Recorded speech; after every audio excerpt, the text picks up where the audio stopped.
Toys to Life was the name given to a genre of games popular during the 2010s. The concept was fairly simple. Using near-field communication technology, the same kind found in contactless bank cards and door passes, users could scan toys into their video games and interact with the collectible plastic figures in the game world. The majority of figures gave you access to a specific character or world within the game, encouraging players to not only buy them for the physical collectability of the toys, but the in-game functionality that they offered. The trend really kicked off with Activision's Skylanders franchise, but given the insane opportunity for megacorporations to make millions from toy sales, the concept spiraled into franchises like Disney and Lego. All three of these major players in the Toys to Life genre have since entirely pulled out of the space. Skylanders is pretty much dead in the water, Disney Infinity is limited to offline play, and LEGO Dimensions only remains accessible on certain platforms. If you played and consumed these games at the time, sure, you can still go back to them. But for anyone today who wasn't around to pick up the toys when they were still being manufactured, good luck trying to pick up some of your favourite characters. Who am I kidding? Most of these things are quite cheap these days. It's just finding them that can prove difficult. Some of the rarer ones are more expensive though.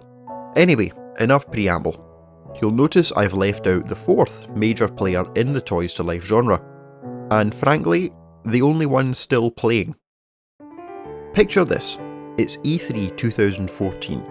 Nintendo is 2 years into the life of the Wii U and things are looking rough. The system is underperforming in sales, and the game selection isn't exactly too hot either. You tune in to Nintendo's digital event hoping for some kind of miracle, another big new game to turn things around. Nintendo opens the presentation with a trailer for Smash 4, a game we've known about for a year now, but the hype is still strong. Iwata-san and Reggie are getting ready to fight, and just as things are heating up, Iwata produces this little Mario figure from his coat pocket. What is that, you ask? Nintendo is doing Toys to Life. Awesome! If any company has a vast array of IP that people will want to collect for their shelves, it's Nintendo. And Smash Bros, what a series to kickstart the product. Over the next few years, or decade depending on how you count it, Nintendo produced an amiibo figure for every Smash Bros character in the roster, which as of Ultimate gives us 89 figures. Not only that, but many Echo Fighters and alternate costumes also received an amiibo, and as of the release of Sora in 2024, there are 96 figures in the entire Super Smash Bros. Line. The collectible nature of amiibo is their biggest draw for me personally. Having so many popular and obscure Nintendo franchises represented in my collection is a sight to behold. And while I don't have a full set by any means, I do have a small army. Back in the day, I used to buy them as I saw them, when I had the money, of course. But today I really only buy them if I particularly like how they look, or the character that they feature. With the rest of the Toys to Life market gone, and Nintendo producing less and less amiibo now that the major Smash line is finished, are we done with amiibo? Well, the short answer is no, we're not. Nintendo are still producing amiibo and clearly people are still buying them, otherwise we would never see another one again. But I think there's a different conversation to be had around the relevancy of amiibo to Nintendo and gaming today, and whether out of all of the Toys to Life sets, were amiibo all that useful to begin with?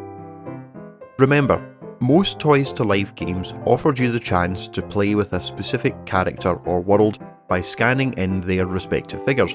Often this was the only way you could experience that character or world in the game, so buying the figure, or knowing someone who had one, was just something that you had to do. In this case, amiibo have always been different. Never have Nintendo locked off something as huge as the use of a full character behind an amiibo figure. In some cases, amiibo provide cosmetic differences for your character, or handy power-ups to aid you in your quest, or in their original form as a fighter to train and pit against each other. But they didn't ever unlock a character.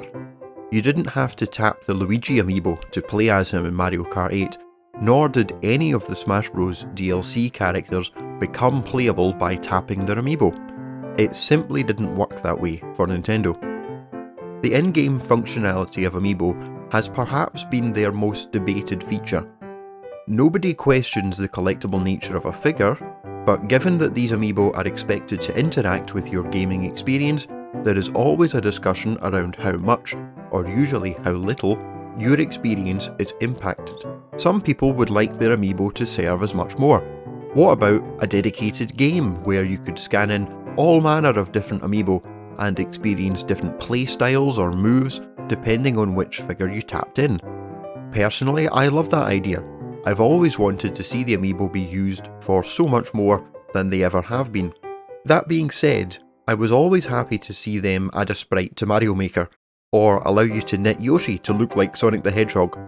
Crossover content was a novel idea, and it was entertaining to see Nintendo of all companies be so free and easy with how other franchises were represented within their first-party games.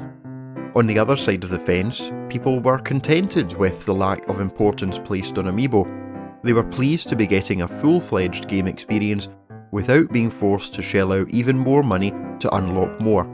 I think that's how Nintendo always saw it too. Amiibo were never envisioned as an integral part of any particular game, merely as a supplement to a variety of gaming experiences. Could that supplement be more than just a costume change? Yeah, in some cases it probably could. It would be cool if Splatoon amiibo unlocked unique weapons rather than just clothes, or if playing as one or two special characters in Mario Kart could be done by purchasing a figure. But at the end of the day, when you're buying a game at full price, having to pay even more for additional characters just seems greedy. And while any mega corporation always wants to make more and more money, I think there is something commendable about the way Nintendo in particular has gone about it. When they first launched, amiibo was the most hyped Nintendo product. As a fan at the time, amiibo had me more hyped than the Wii U itself, and most games scheduled to release for it. So I can only say that I'm glad they've stuck around into the next two console generations. To me, they've always been more about the physical collection rather than the in-game functionality, and I'm perfectly okay with that. Before amiibo, it was rare to see a small, relatively inexpensive figure from any of the latest games. Of course you had toy lines for major franchises, but I'm talking about figures made specifically for game releases or for obscure franchises from the past. The only alternatives are large-scale, expensive collector's editions, which not everyone has the budget for. So to be able to be selective about what amiibo you pick up, and still to this day having a reasonable selection to choose from, can only be a good thing. In 2026, amiibo will be 12 years old, so here's to another 12 years, and more.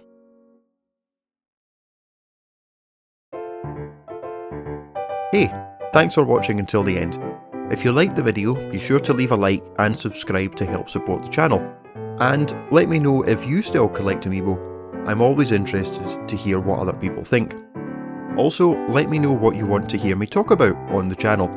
This place is brand new after all, and I'm always open to suggestions. Thanks again for watching. Bye for now.